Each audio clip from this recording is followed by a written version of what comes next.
Vector अदिश तथा सदिश। तो समझिएगा आज अदिश और सदिश को।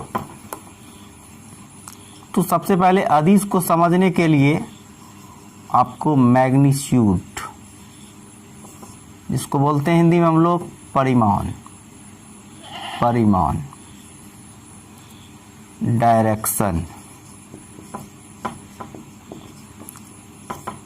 जिसको हिंदी में बोलते हैं हम लोग दिशा, ठीक है। और एक अभी हम लोग रफली त्रिभुज के योग के नियम, त्रिभुज के योग के नियम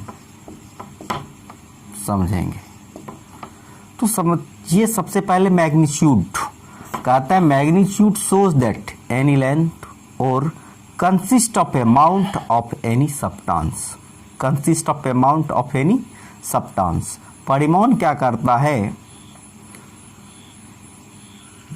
किसी भी लंबाई को दर्शाता है या किसी वस्तु में जो निहित मात्रा है उसको दर्शाता है। सपोज जैसे आपको कोई बोल दिया जाए कि चीनी लाओ, चीनी लाओ, तो जो है यहाँ पर आएगा, तुरंत आदमी पूछेगा कितना चीनी लाइए, को बोलेगा आपको चावल लाइए, कितना चावल लाना होगा। आप दुकानदार के पास जाइए, बोलिए चावल दीजिए, तो पूछेगा आपको कितना, बोलिए आप 2 kg। तो यही आपका 2 kg, 2 क्या है सर, मैग्नीट्यूड है।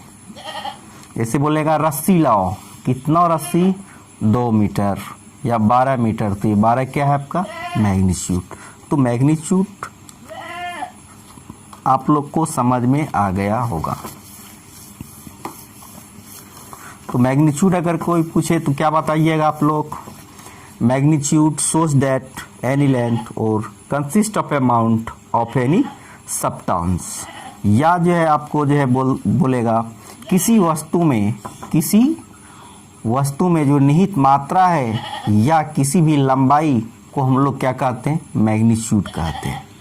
अब आती है डायरेक्शन। तो डायरेक्शन आप लोग को पता होगा, ये आपका नॉर्थ और ये साउथ, ये मेरा क्या है ईस्ट और ये क्या है वेस्ट। 4 मेन डायरेक्शन है और 4 आपका सर सब डायरेक्शन है, north east, north west, south west और साउथ ईस्ट। ये 4 क्या हो गया आपका सब डायरेक्शन। और एक अपवर्ड और दूसरा क्या है डाउनवर्ड। फिजिक्स में जो है यदि प्लस अगर कोई बोले तो आप क्या बोल सकते हो, प्लस जो है जिस दिशा में जा रहा है उसी दिशा में जो है जाएगा, तो प्लस डायरेक्शन। अगर माइनस हो गया तो जिस दिशा में वस्तु जा रहा है उस पे जैसे हम बल लगाए तो उसके जैसे अब विपरीत आएगा, तो वहाँ पर क्या हो जाएगा माइनस। तो प्लस का मतलब समझ गए और माइनस का मतलब समझ गए। एक बार डायरेक्शन फिर समझिए, नॉर्थ साउथ ईस्ट वेस्ट, 4 आपका सब मेन डायरेक्शन हो गया, north east, north west, south east, ये आपका सब डायरेक्शन। 4 4 8 डायरेक्शन आपको जो है अभी हम बताए। डायरेक्शन आ गया समझ में अब आपको। अब हम बताएंगे आपको त्रिभुज के योग के नियम। सर त्रिभुज के योग के नियम क्या कहता है, जैसे हम लोग एक एरो ले लें तो इसको हम लोग क्या कहते हैं, देखिए टेल, और इसको हम लोग क्या बोलते हैं ऐड।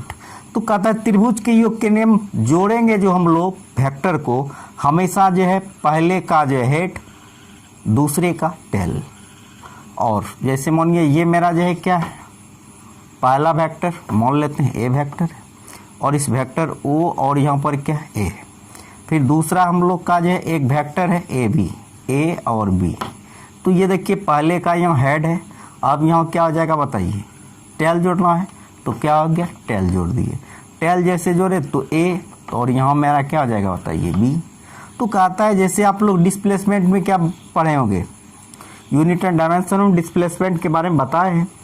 तो डिस्प्लेसमेंट क्या होता है कि जहाँ से वस्तु चला और जहाँ जाके रुका उस दोनों बिंदु के बीच के न्यूनतम दूरी को विस्थापन कहते हैं। या हम लोग बोल सकते हैं the least distance between initial point to final point is known as displacement. प्रारंभिक बिंदु और अंतिम बिंदु के बीच के न्यूनतम दूरी को विस्थापन कहते हैं। यहाँ परिणामी सदिश भी आपका जो है क्या है, जस्ट लाइक विस्थापन सदिश है। तो देखिए ओ से लेके कहाँ आया ए, फिर ए से लेके कहाँ गया बी, तो इसका रिजल्टेंट सर आपका क्या हो गया ओ बी। तो इसी प्रकार कहता है ये मेरा क्या है बी वेक्टर है। ओ से लेके हम लोग कहाँ चलेंगे ए वेक्टर, फिर ए से लेके हम लोग कहाँ चलेंगे बी। तो देखिए कहाँ से चले ओ से, तो ओ लिख दिए, कहाँ जाके रुके बी। तो ये क्या हो गया मेरा परिणामी सदिश, ये क्या हो गया मेरा परिणामी सदिश।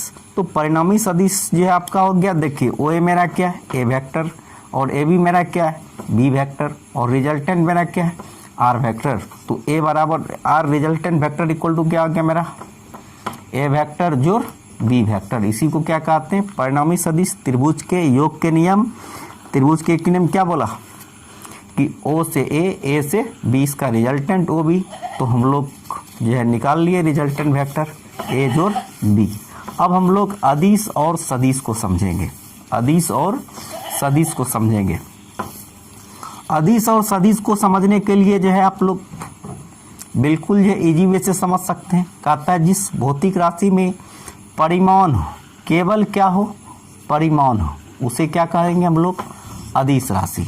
अब यहाँ पर जो हम बताए थे आप लोग को फिजिकल क्वांटिटी क्या है, language of physics, language of physics. Physical quantity is a language of physics.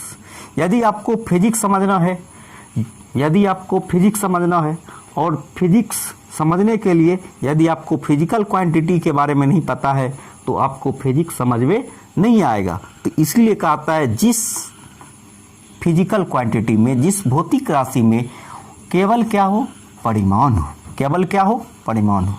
तो हम लोग इंग्लिश में इसको बोल सकते हैं which physical quantities having only for magnitude, only for magnitude, sorry जी हाँ जी सही है। जिस फिजिकल क्वांटिटी में केवल क्या हो परिमाण हो, विच physical quantities having only for magnitude is called scalar quantity, is called scalar quantity. तो स्केलर समझ में आ गया आपको।